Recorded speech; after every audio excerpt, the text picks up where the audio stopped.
o sacramento do batismo. Comecemos invocando o Espírito Santo. Vinde, Espírito Santo, enchei os corações dos vossos fiéis e acendei neles o fogo do vosso amor. Enviai, Senhor, o vosso Espírito, e tudo será criado, e renovareis a face da terra. Oremos. Ó Deus, que instruístes os corações dos vossos fiéis com a luz do Espírito Santo, fazei que apreciemos retamente todas as coisas, segundo o mesmo Espírito, e gozemos sempre das suas consolações. Por Jesus Cristo, nosso Senhor. Amém. O nosso objetivo é ministrar um mini curso de preparação de pais e padrinhos de uma criança que desejamos batizar. Uma definição sucinta do batismo é: o batismo é um sacramento que nos faz cristãos, filhos de Deus, discípulos de Jesus Cristo e membros da Igreja. Vamos desenvolver esta definição dizendo, inicialmente, que os sacramentos são sinais eficazes e sensíveis da graça instituídos por Jesus Cristo e confiados à Igreja. Por graça ou graça santificante, entende-se a vida divina em nós. Vida esta que foi perdida por nossos primeiros pais, Adão e Eva, ao cometerem o chamado pecado original, que está descrito no primeiro livro da Bíblia, o Gênesis, capítulo 3, versículos 1 a 13. A serpente, o mais astuto de todos os animais dos campos que o Senhor Deus fizera, disse à mulher: é verdade ter-vos Deus proibido comer o fruto de alguma árvore no jardim? A mulher respondeu-lhe: podemos comer o fruto das árvores do jardim, mas quanto ao fruto da árvore que está no centro do jardim, Deus disse: nunca o deveis comer, nem sequer tocar nele, pois, se o fizerdes, morrereis. A serpente retorquiu à mulher: não morrereis, mas Deus sabe que no dia em que o comerdes, abrir-se-ão os vossos olhos e sereis como Deus, ficareis a conhecer o bem e o mal. Vendo a mulher que o fruto da árvore devia ser bom para comer, pois era de atraente aspecto e precioso para esclarecer a inteligência, agarrou do fruto, comeu, deu dele a seu marido, que estava junto dela, e ele também o comeu. Então abriram-se-lhe os olhos, e, reconhecendo que estavam nus, prenderam folhas de figueira umas às outras, colocaram-nas como se fossem cinturões à volta dos seus rins. Nessa altura, aperceberam-se de que o Senhor Deus percorria o jardim, pela frescura do entardecer, e o homem e a mulher logo se esconderam do Senhor Deus, por entre o arvoredo do jardim. Mas o Senhor Deus chamou o homem e disse-lhe: onde estás?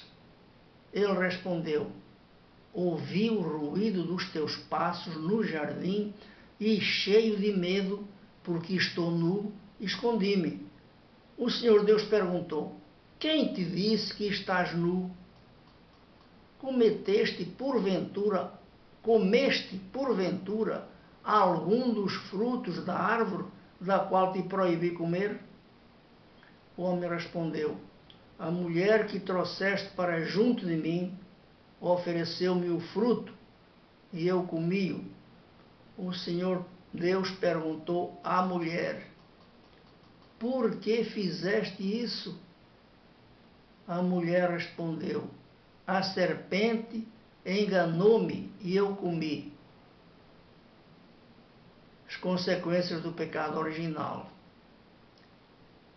humilhação para a serpente, rastejarás sobre o teu ventre. Não quer dizer que antes ela andasse erecta. E alimentar-te-ás de terra todos os dias da tua vida. Serás maldita entre todos os animais. Castigo da mulher. Aumentarei os sofrimentos da tua gravidez. Os teus filhos hão de nascer entre dores. Procurarás compaixão a quem serás sujeita, o teu marido. Castigo do homem. Porque ouviste as palavras da tua mulher e comeste o fruto da árvore, a respeito da qual eu te havia ordenado, nunca deveis comer o fruto desta árvore. Maldita seja a terra por tua causa, e dela só arrancarás alimento à custa de penoso trabalho, em todos os dias da tua vida. Produzir-te-á espinhos e abrolhos, e comerás a erva dos campos, comerás o pão com o suor do teu rosto, até que voltes à terra de onde foste tirado, porque tu és pó, e em pó te hás de tornar. A pena de morte foi também o castigo para ambos, pois Deus tinha dito, no dia em que comerdes do fruto da árvore que está no centro do jardim, morrereis. A morte é o salário do pecado. Transmissão do pecado original. A maioria dos exegetas hebreus afirma que somente Adão é responsável por seu pecado e não os seus descendentes. Ao contrário, a teologia cristã ensina que o pecado de Adão comprometeu também os seus descendentes, de cujo pecado só Cristo os liberta.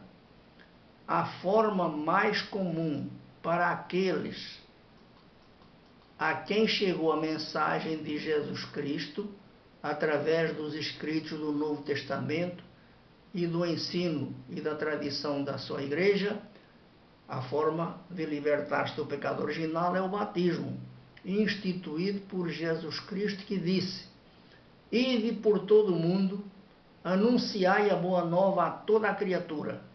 Quem acreditar e for batizado será salvo, mas quem não acreditar será condenado.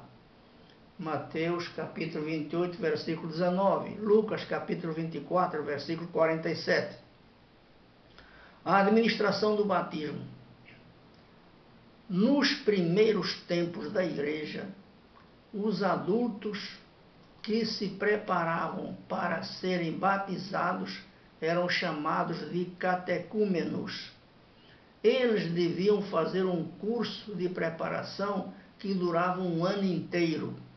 Neste curso, eram iniciados nos mistérios da salvação, na prática de uma vida evangélica e introduzidos na vida da fé, da liturgia e na caridade do povo de Deus.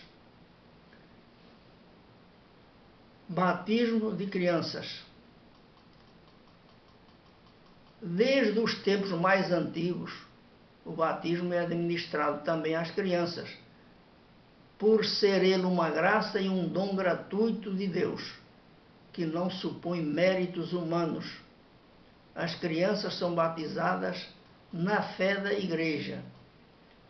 Quando se batiza uma criança, são os pais e os padrinhos que assumem a responsabilidade de a educar na fé cristã, de lhe ensinar a doutrina cristã, de a mover à prática das virtudes, de modo que esta criança tenha, de facto, um modo de vida condizente com os ensinamentos desta mesma doutrina cristã, sendo uma verdadeira discípula de Cristo. Por esta razão, em boa hora, a Igreja impõe que pais e padrinhos tenham um mínimo de conhecimento do que significa o batismo e das responsabilidades que assumem ao batizar uma criança. Sinais. Os sacramentos são sinais sensíveis através dos quais se produz a graça. Mencionemos alguns destes sinais ao administrar o batismo. O sinal da cruz é a marca de Cristo e significa a graça da redenção que Cristo nos proporcionou por sua cruz. Sabemos que Cristo morreu numa cruz para nos salvar e morreu voluntariamente. Não foram apenas os judeus e os romanos que causaram a sua morte. Cristo entregou-se à morte voluntariamente. Os judeus e os romanos foram apenas instrumentos desta morte. Cristo mesmo disse várias vezes que se sacrificaria voluntariamente. A água batismal. Esta água é consagrada no próprio momento do batismo, ou então já foi consagrada nas celebrações da noite pascal. A Igreja pede a Deus que, por seu Filho Jesus Cristo, o poder do Espírito Santo desça sobre esta água, para que os que forem batizados nela nasçam da água e do Espírito. O batismo é, então, realizado ou pela tríplice imersão na água,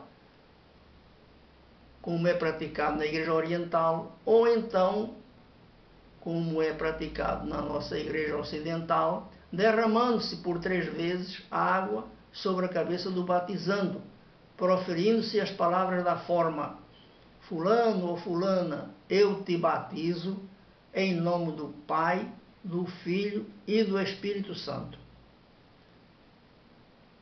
O óleo do Santo Crisma é um óleo perfumado, consagrado pelo bispo, e significa o dom do Espírito Santo dado ao novo batizado, que se torna um cristão, isto é, um ungido do Espírito Santo, e também se torna incorporado a Cristo. E assim como Cristo é sacerdote ungido, é profeta e é rei.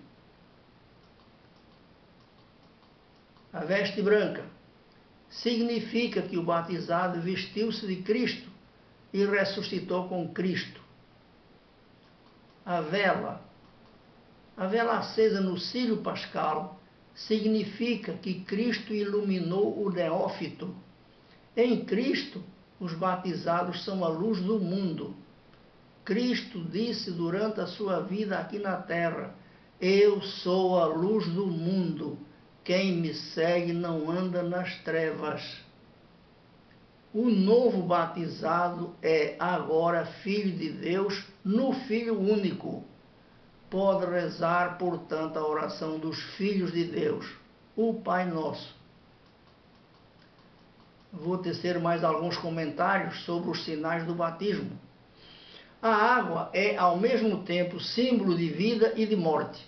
Basta lembrar que não há vida aqui na terra sem a água, e que, na descrição da criação, é dito que o Espírito pairava sobre as águas. Também no dilúvio, as águas causaram a morte daqueles que não estavam na arca de Noé. Na travessia do Mar Vermelho, os cavaleiros dos egípcios encontraram a morte, enquanto os hebreus, os israelitas, passaram a pé enxuto, libertando-se da escravidão do Egito. Assim, na água do batismo, o batizado morre para o pecado e renasce para a vida divina, a vida sobrenatural, também chamada vida eterna. A veste branca simboliza também que pelo batismo é apagada na alma a mancha do pecado. Significa, pois, a inocência, a pureza do coração. Bem-aventurados os puros de coração, porque verão a Deus. A vela acesa significa também a fé, que deve ser sempre mantida e aumentada pela oração, pela instrução religiosa, pela frequência dos sacramentos, especialmente pela Eucaristia, que nos proporciona uma união íntima e profunda com Deus. Cristo disse: permanecei em mim e eu permanecerei em vós. No batismo, a fé é infundida na alma como uma semente pequenininha que deve ser desenvolvida pelos pais, pelos padrinhos e, sobretudo, pela mãe, da qual se diz que ela, ao mesmo tempo em que alimenta o corpo da criança com o leite materno, deve transmitir-lhe a fé. Os pais são os primeiros catequistas das crianças. Quando estas não recebem dos pais a fé e os princípios dos ensinamentos de Cristo, é mais difícil depois levar uma vida de verdadeiros discípulos de Jesus Cristo, praticando as virtudes cristãs. É mais difícil, não é impossível. O óleo com o qual o ministro do batismo faz uma cruz no peito do batizado é para lembrar-lhe que ele está revestido da força de Cristo e disposto a lutar e morrer, se preciso for, para ser fiel a este mesmo Cristo. É sabido que os antigos lutadores e guerreiros se untavam com óleo. Este óleo será usado no sacramento da confirmação, quando a criança chegar ao uso da razão e confirmar ela mesma a sua adesão ao Cristo. Agora, uma palavrinha sobre quem são os ministros do batismo. Os ministros comuns do batismo são os sacerdotes e também os diáconos. Mas, em caso onde haja perigo de morte da criança, qualquer pessoa pode administrar-lhe o batismo, contanto que tenha intenção de fazer o que faz a igreja: derramar água sobre a cabeça do batizando, proferindo as palavras da forma: eu te batizo em nome do Pai, do Filho e do Espírito Santo. Até uma pessoa não batizada, não cristã, pode administrar o batismo num caso destes, isto é, num perigo eminente de morte da criança. Concluo estas considerações esperando que elas tenham produzido os efeitos desejados de esclarecer a doutrina oficial da Igreja acerca do batismo, de despertar a responsabilidade dos pais e dos padrinhos, que, acima de tudo, devem dar o exemplo de uma vida verdadeiramente cristã e não fazer como muitos que só frequentam a igreja em datas extremas, quais sejam as de batizados, casamentos, formaturas ou funerais, realizando-os apenas como eventos sociais vazios de qualquer espiritualidade religiosa. Lembrem-se que as palavras comovem, mas os exemplos arrastam, tanto para o bem como para o mal. Professor Narciso Lopes da Silva, em Guarajuba, 25 de maio de 2016.